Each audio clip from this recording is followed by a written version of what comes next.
Shalom, selamat pagi jemaat Tuhan. Berjumpa kembali dalam doa pagi online. Bekerjalah ya Roh Kudus.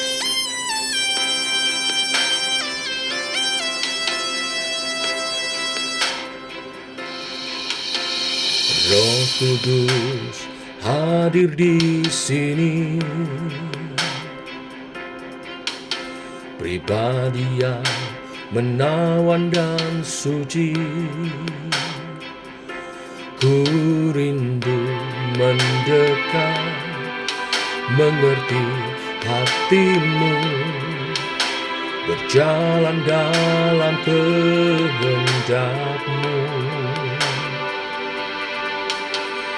Roh Kudus manis dan lembut, penolong yang sejati dan suci. Ku rindu mendekat, mengerti hatimu, berjalan dalam kuasa-Mu. Bekerjalah ya Roh Kudus, bertahtalah lebih lagi. Urapan-Mu, lawatan-Mu,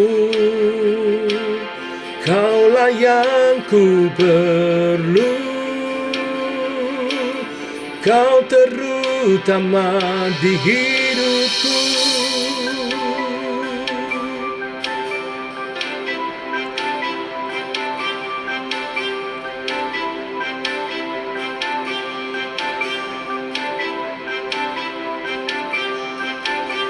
Roh Kudus manis dan lembut, penolong yang sejati dan suci.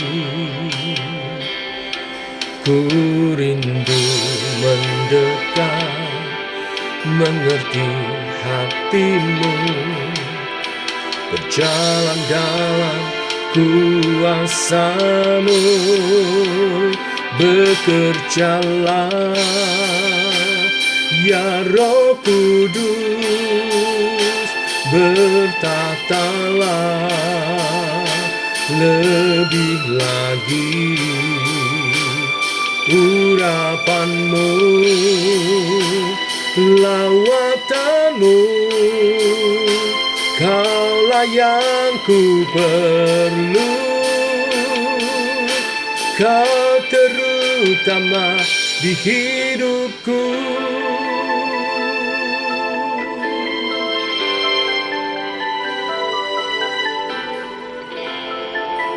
Bekerjalah ya Roh Kudus, berkaryalah melalui hidup kami. Urapi hamba-Mu, tuntun langkah kami dalam pemberitaan Injil, mewartakan kabar sukacita, pertobatan, memulihkan, menguatkan yang lemah, menyatakan kasih karunia Allah, pemulihan terjadi. Berkaryalah Roh Kudus, bekerjalah Roh Kudus, nyatakan kuasa-Mu.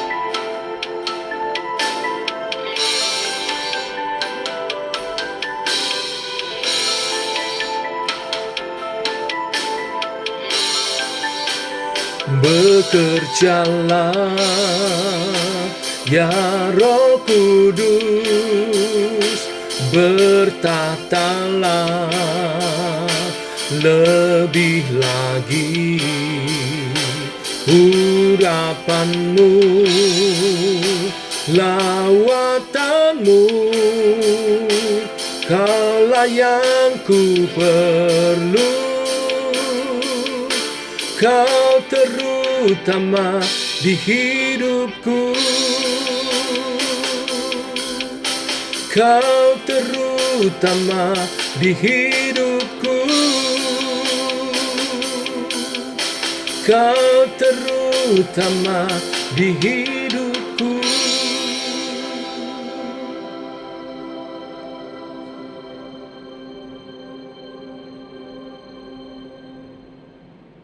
Tiba waktunya untuk kami merenungkan firman-Mu. Firman-Mu lah suluh dan terang bagi jalan kami. Berfirman Tuhan, terangi langkah kami, tuntun langkah kami Tuhan, oleh kebenaran firman yang sebentar kami renungkan. Dalam nama Tuhan Yesus Kristus. Amin. Bapak Ibu, kita lanjutkan renungan firman pada pagi hari ini. Kisah Para Rasul 19 ayat 1 sampai yang ke-10. Penginjilan di Efesus bagian kedua. Demikian firman Tuhan. Ketika Apolos masih di Korintus, Paulus sudah menjelajah daerah-daerah pedalaman dan tiba di Efesus. Di situ didapatinya beberapa orang murid. Katanya kepada mereka, "Sudahkah kamu menerima Roh Kudus ketika kamu menjadi percaya?" Akan tetapi mereka menjawab dia, "Belum. Bahkan kami belum pernah mendengar bahwa ada Roh Kudus." Lalu kata Paulus kepada mereka, "Kalau begitu, dengan baptisan manakah kamu telah dibaptis?" Jawab mereka, "Dengan baptisan Yohanes." Kata Paulus, baptisan Yohanes adalah baptisan orang yang telah bertobat. Dan ia berkata kepada orang banyak bahwa mereka harus percaya kepada Dia yang datang kemudian daripadanya, yaitu Yesus. Ketika mereka mendengar hal itu, mereka memberi diri mereka dibaptis dalam nama Tuhan Yesus. Dan ketika Paulus menumpangkan tangan di atas mereka, turunlah Roh Kudus ke atas mereka, dan mulailah mereka berkata-kata dalam bahasa roh dan bernubuat. Jumlah mereka adalah kira-kira 12 orang. Selama 3 bulan Paulus mengunjungi rumah ibadat di situ dan mengajar dengan berani. Oleh pemberitaannya, ia berusaha meyakinkan mereka tentang kerajaan Allah. Tetapi ada beberapa orang yang tegar hatinya. Mereka tidak mau diyakinkan, malahan mengumpat jalan Tuhan di depan orang banyak. Karena itu Paulus meninggalkan mereka dan memisahkan murid-muridnya dari mereka, dan setiap hari berbicara di ruang kuliah Tiranus.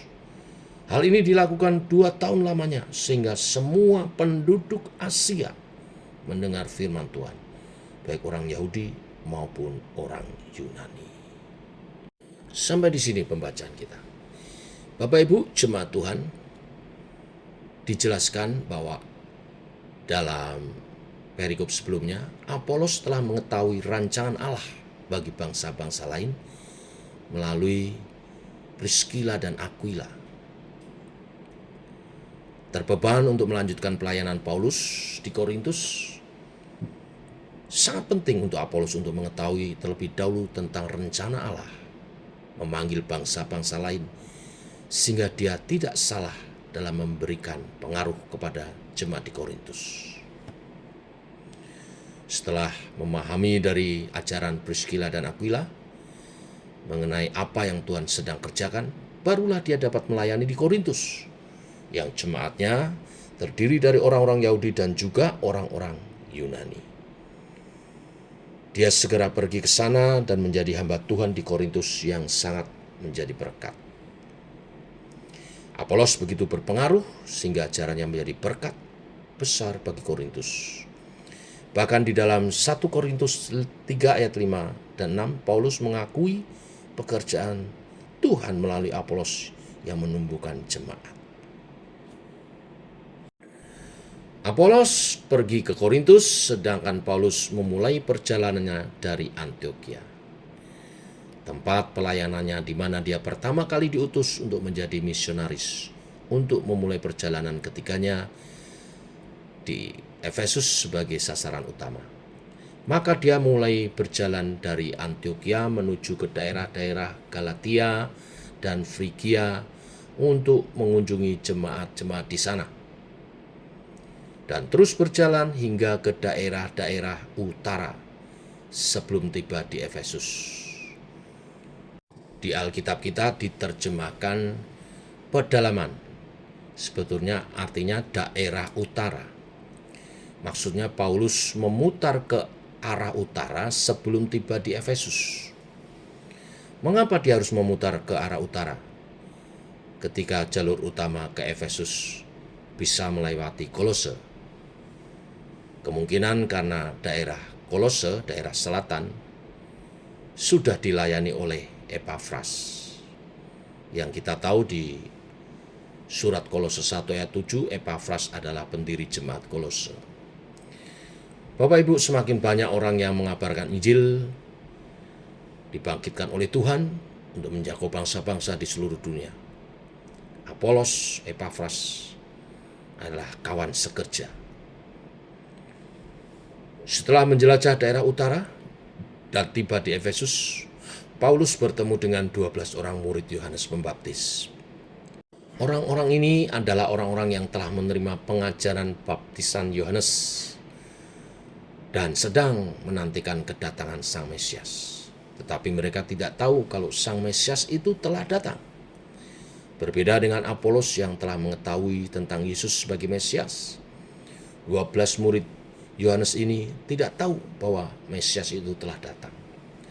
Maka Paulus pun mengabarkan Injil kepada mereka dan memberitakan kepada mereka bahwa Yesus dari Nazaret yang telah mati dan bangkit, itulah Mesias yang diberitakan oleh Yohanes Pembaptis.